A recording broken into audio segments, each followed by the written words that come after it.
Grand Bassam, première capitale de la Côte d'Ivoire et ville dont le quartier France est classé au patrimoine mondial de l'UNESCO, est également considérée comme la capitale de l'artisanat. En effet, 3500 artisans sont installés de part et d'autre en bordure d'une voie longue d'environ 3 km.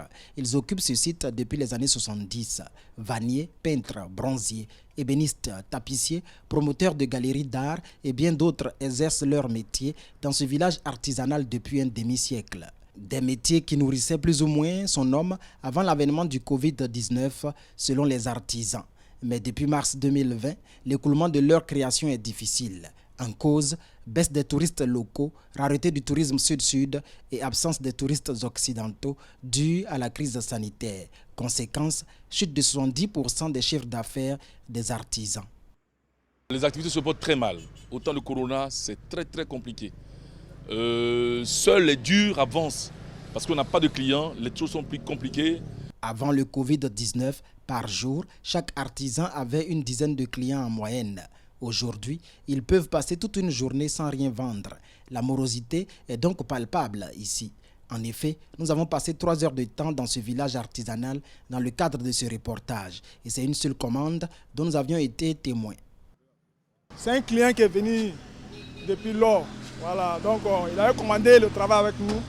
On a fait ça, ça fait maintenant 6 ans. Donc il est venu pour renouveler. Donc c'est pourquoi on a renouvelé.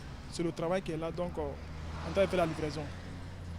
Selon les données de 2019, l'artisanat touche 40% de la population active en Côte d'Ivoire, soit près de 5 millions de personnes. Il contribue à 15% du produit intérieur brut du pays.